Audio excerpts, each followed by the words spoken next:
वो भी क्या दिन थे जब संसद में देश का बजट पेश होता था तो देश की सड़कें ठहर जाया करती।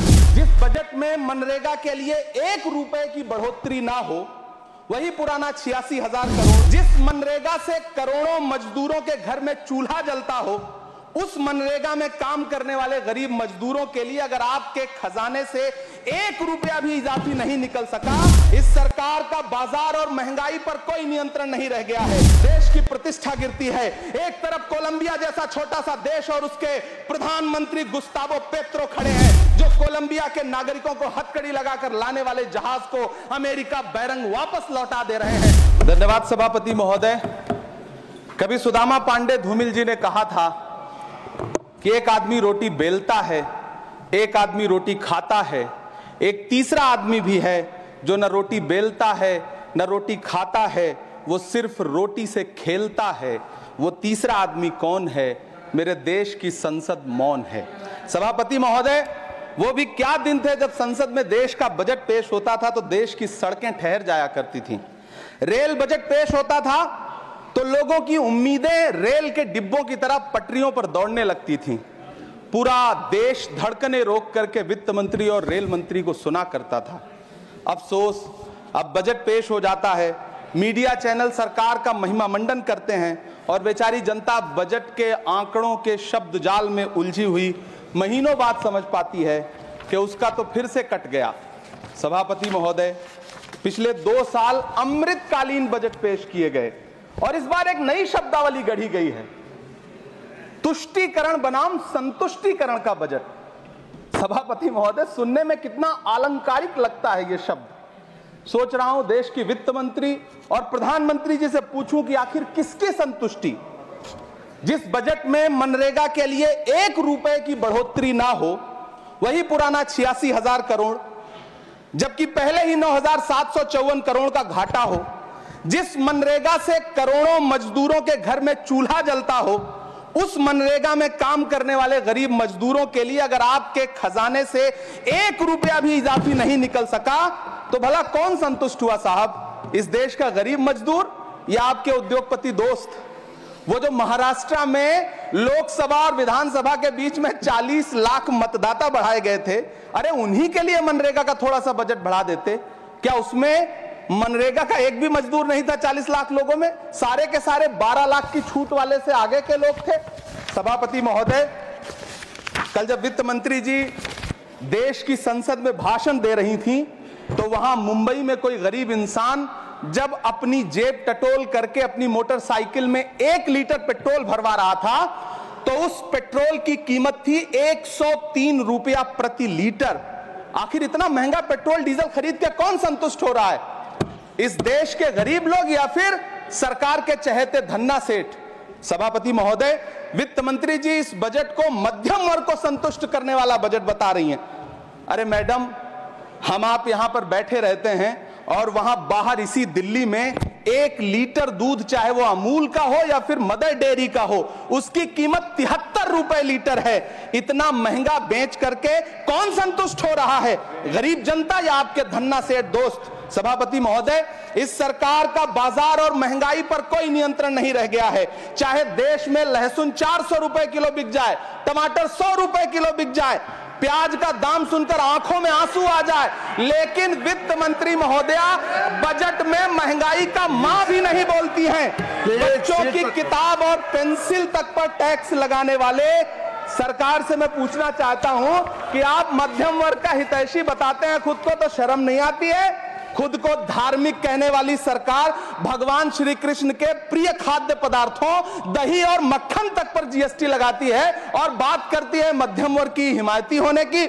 जिंदा रहते हुए जनता से हर चीज पर टैक्स वसूलने वाली यह सरकार कम से कम मरने पर तो लोगों को बख्श देती, लेकिन नहीं, वहां भी लूटना है। अंतिम संस्कार के सामान, अगरबत्ती, धूप बत्ती, केवड़ा जल, चंदन पाउडर, जौ, बताशा, काला तिल, पंचरत्न, कपूर और कफन तक पर टैक्स लेने वाली यह सरकार किस मुंह से खुद को मध्यम वर्ग का हितैषी बताती है? कौन सी संतुष्टि? किसकी संतुष्टि? कदम कदम पर टैक्स देकर लूटने वाली जनता की, या फिर जनता से टैक्स वसूल करके धन्ना सेठों का खजाना भरने वाली सरकार की? किसकी संतुष्टि? सभापति महोदय, 18 अगस्त 2015 का बिहार का ऐतिहासिक मैदान, सजा हुआ मंच, हजारों की भीड़ और सामने खड़े हुए देश के प्रधानमंत्री का भाषण। बिहार के भाइयों बहनों, आज मैं बिहार के लिए पैकेज की घोषणा कर रहा हूं। 50,000 करोड़ कर दूं कि ज्यादा कर दूं? अखिलेश भाई, 60,000 करोड़ कर दूं कि ज्यादा कर दूं? 70,000 करोड़ कर दूं कि ज्यादा कर दूं? 80,000 करोड़ कर दूं कि ज्यादा कर दूं? चलो, मैं बिहार को 1.25 लाख करोड़ का पैकेज दे रहा हूं। 10 साल हो गए सभापति महोदय, वही ढाक के 3 पात। बिहार आज भी विकास की बाट जो रहा है। भाषण आज भी प्रधानमंत्री जी के यूट्यूब चैनल पर सुना जा सकता है। जो झूठ बोल के करता है मुतमईन सबको, वो झूठ बोल के खुद मुतमईन नहीं होता। सभापति महोदय, ये तो राहुल जी का असर है। कौन सा शब्द सर, कौन सा शब्द? झूठ। ठीक है सर, मिथ्या बोल करके, जो मिथ्या बोल के करता है मुतमईन सबको, वो मिथ्या बोल के खुद मुतमईन नहीं होता। ये राहुल जी का असर है। जो मखाना बोर्ड की घोषणा हुई, अखिलेश जी आपको याद होगा, भारत जोड़ो न्याय यात्रा में 30 जनवरी 2024 को बिहार के रंगभूमि मैदान में राहुल गांधी जी का पूर्णिया में भाषण था और उसमें मखाना को लेकर उन्होंने आवाज उठाई थी। ये उनका असर है कि आपको मखाना बोर्ड बनाना पड़ा, वरना तो आप मैखाना बोर्ड बनाने वाले लोग हैं। सभापति महोदय, बिहार को झूठे पैकेज और चुनावी दिलासे देना बंद करिए। आज भी जब कोसी में बाढ़ आती है तो पूरा सीमांचल बर्बाद हो जाता है। मैंने उस तबाही को अपनी आंखों से देखा है। 2016-17 की बाढ़ में अपने इन्हीं हाथों से राहत सामग्री बांटी है मैंने। अगर सच में बिहार के लिए कुछ करना चाहते हैं तो बिहार को बाढ़ से बचाने का प्रबंध करिए। पूर्णिया एयरपोर्ट 10 साल से बाट जो रहा है, घोषणा 2014 में हुई, बन के आज तक तैयार नहीं हुआ। अलीगढ़ मुस्लिम विश्वविद्यालय का किशनगंज सेंटर बजट के अभाव में दम तोड़ता जा रहा है। मैंने पिछले बजट सत्र में भी आवाज उठाई थी। आज फिर वित्त मंत्री जी से अनुरोध करना चाहता हूं, दामन फैला करके, कि अलीगढ़ मुस्लिम विश्वविद्यालय का किशनगंज सेंटर बन जाने दीजिए। आखिर कौन सी नफरत है? ये मुल्क हमारा भी है। इस मुल्क की मिट्टी में हमारा भी खून पसीना शामिल है। हमसे इतनी भी क्या नफरत? रिश्तों की ये नाजुक डोरें तोड़ी थोड़ी जाती हैं। अपनी आंखें दुखती हो तो फोड़ी थोड़ी जाती हैं। सभापति महोदय, अल्पसंख्यक मंत्रालय का बजट काटकर मौलाना आजाद नेशनल फेलोशिप बंद कर देना, प्री मैट्रिक स्कॉलरशिप बंद कर देना, नई मंजिल योजना बंद करना, धरोहर योजना बंद करना। 2024-25 के बजट में माइनॉरिटी मिनिस्ट्री के लिए 3,183 करोड़ रुपए की घोषणा हुई, लेकिन देश को हैरत होगी कि बाद में समीक्षा करके लगभग आधा कर दिया गया, 1,868 करोड़ रुपए। मैं तो सरकार से पूछना है कि कौन संतुष्ट हुआ? इस देश का अल्पसंख्यक संतुष्ट हुआ या आप संतुष्ट हुए? किसका संतुष्टिकरण? सभापति महोदय, मैं प्रधानमंत्री जी से कहना चाहता हूं कि आप ही ने 1 मार्च 2018 को किंग अब्दुल्ला को, जॉर्डन के किंग अब्दुल्ला को मेहमान बना करके इसी दिल्ली में एक कॉन्फ्रेंस में कहा था कि मैं मुसलमानों के एक हाथ में कंप्यूटर और दूसरे हाथ में कुरान देना चाहता हूं। कंप्यूटर देने की बात तो छोड़िए, पढ़ाई के लिए जो स्कॉलरशिप मिल रही थी उसको भी छीन लिया आपने। किसको संतुष्ट करने के लिए? हम समझते हैं इस साजिश को। आप माइनॉरिटी मिनिस्ट्री का बजट काटते काटते एक दिन मिनिस्ट्री को ही बंद कर देना चाहते हैं। वो जहर देता तो सबकी नजर में आ जाता, सो ये किया कि हमें वक्त पर दवाएं न दी। सभापति महोदय, मैं तो वित्त मंत्री जी से पूछना चाहता हूं आपके माध्यम से कि शायद आपको पता ही नहीं है कि गृहस्थी चलाने वाली एक गृहिणी की मुश्किलें क्या क्या होती हैं। आपने कभी सोचा भी नहीं होगा कि जब वो किचन में सब्जी बनाने के लिए कढ़ाई में तेल डालती है तो उसके साथ उसके आंसू भी गिरते हैं। सभापति महोदय, शायद उन्हें पता भी ना हो कि एक छोटी सी गाड़ी और एक छोटे से फ्लैट का EMI भरने के बाद इस देश का एक गरीब इंसान जब अपने बच्चों की फीस भरने के बारे में सोचता है तो उसे कितनी खुशियों का गला घोंटना पड़ता है। शायद उनको पता भी नहीं है कि फसल बेच करके बिटिया की शादी का सपना सजाने वाला किसान जब अपनी फसल बर्बाद देखता है तो कितनी रातें सो भी नहीं पाता है। सभापति महोदय, शायद वो कभी इस पीड़ा को समझ ही नहीं पाएंगी कि परिवार के किसी एक सदस्य को कैंसर जैसी बीमारी हो जाए तो घर और जमीनें गिरवी रख उठती हैं लेकिन इलाज नहीं हो पाता। सभापति महोदय, इसी देश की संसद में कभी स्वर्गीय सुषमा स्वराज जी ने कहा था कि जब जब देश की करेंसी गिरती है तब देश की प्रतिष्ठा गिरती है। एक तरफ कोलंबिया जैसा छोटा सा देश और उसके प्रधानमंत्री गुस्तावो पेत्रो खड़े हैं, जो कोलंबिया के नागरिकों को हथकड़ी लगाकर लाने वाले जहाज को अमेरिका बैरंग वापस लौटा दे रहे हैं, और दूसरी तरफ हमारे प्रधानमंत्री जी खड़े हैं जो बेड़ी और हथकड़ी लगा करके लाए गए बेटों के अपमान पर एक शब्द नहीं बोल रहे। सभापति महोदय, मैं इतिहास के पन्ने पलट रहा हूं, मुझे दो किरदार याद आ रहे हैं। एक तरफ निक्सन के 7वें बेड़े की धमकियों के सामने लोहे की तरह अडिग इंदिरा गांधी खड़ी हैं, तो दूसरी तरफ खुद ही नमस्ते ट्रंप का नारा लगाते हुए प्रधानमंत्री जी खड़े हैं। मेरे कानों में सुषमा स्वराज जी की आवाज गूंज रही है। बहुत कम बोलने वाले डॉक्टर मनमोहन सिंह ने बहुत ज्यादा बोलने वाले प्रधानमंत्री जी को जब देश की बागडोर सौंपी थी तो $1.58 का था, आज 85 से 87 के बीच में झूल रहा है। इन दिनों रुपए की अहमियत गिरती है तो न तो देश की प्रतिष्ठा गिरती है, ना प्रधानमंत्री की गरिमा।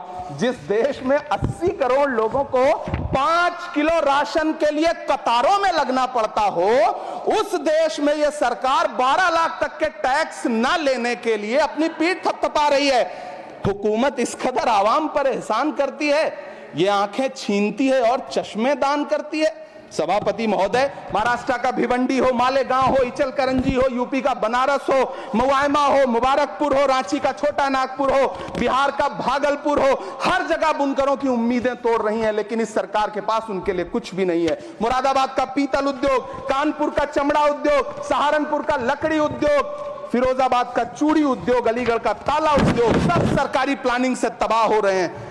इन तमाम के बीच सरकारी सपोर्ट से बस एक उद्योग फल फूल रहा है, नोएडा का नफरत उद्योग। सभापति महोदय, जिस देश में 40 से 45% मेडिकल फैकल्टी की सीट खाली हो, वहां बजट में 75,000 नए मेडिकल सीट्स का ऐलान हो रहा है। सरकार बहादुर, कम से कम इस देश के पढ़े लिखे युवाओं को तो मूर्ख समझना बंद करिए। वो अब तिजारती पहलू निकाल लेता है। पहले 7500 मेडिकल सीट्स बाद में बनाइएगा, पहले जो एम्स में 2161 पद खाली पड़े हैं उनको तो भर दीजिए। वो अब तिजारती पहलू निकाल लेता है। मैं कुछ कहूं तो तराजू निकाल लेता है। मैं इसलिए भी तेरे फन की कद्र करता हूं तो झूठ बोल के आंसू निकाल लेता है। सभापति महोदय, फिर झूठ आया है, मैं उसे मिथ्या कर दे रहा हूं। शायरी में बार बार आ जाता है, क्या करूं महोदय। काश ये बजट, सभापति महोदय, वो एक शब्द मैं मिथ्या कर दे रहा हूं सर, वो एक शब्द को हटा दीजिए। ध्यान रखें, ऐसे जो भी शब्द होंगे आपके वहां। सभापति महोदय, काश ये बजट बीपीएससी के पेपर लीक की शिकायत करने वाले नौजवानों पर बरसती हुई पुलिस के लाठियों पे, जख्मों पर मरहम लगा पाता। सभापति महोदय, पिछले 80 दिन से 70 साल का एक बुजुर्ग एमएसपी की लीगल गारंटी मांगता हुआ आमरण अनशन पे बैठा हुआ है। काश ये बजट किसान नेता जगजीत डल्लेवाल की टूटती हुई सांसों की पीड़ा सुन पाता। काश ये बजट प्रतियोगी परीक्षाओं की तैयारी के लिए दिल्ली, कोटा, पटना, अहमदाबाद जैसे शहरों में, इलाहाबाद जैसे शहरों में किताबों के साथ गल रहे युवाओं के सपनों को जिंदगी दे पाता। काश ये बजट वंदे भारत के सुनहरे विजुअल के बजाय देश की गरीब जनता को कुछ और पैसेंजर ट्रेनें दे पाता। काश ये बजट सीनियर सिटीजन को ट्रेन टिकटों में मिलने वाली रियायतें वापस लौटा पाता, जिनको सरकार ने कोविड के नाम पे छीन लिया था। काश ये बजट किसानों की राह में कीले नहीं बल्कि कालीन बिछाने वाला बन पाता। काश ये बजट सरकारी मालिकों को यह समझा पाता कि नेहरू को कोसने से अर्थव्यवस्था नहीं सुधरेगी, उसके लिए डॉक्टर मनमोहन सिंह साहब की अर्थ नीति अपनानी पड़ेगी। पिछले 11 साल से नेहरू जी को कोस रहे हैं, आखिर कब तक कोसिएगा? थोड़ा पंडित नेहरू जी के बारे में पढ़िए, तब पता चले कि पंडित नेहरू की शख्सियत का नाम है। दुनिया का पहला ऐसा राजनेता जिसने अपनी जिंदगी की आजादी के लिए, देश की आजादी के लिए 3259 दिन अंग्रेजों की जेल में बिताए।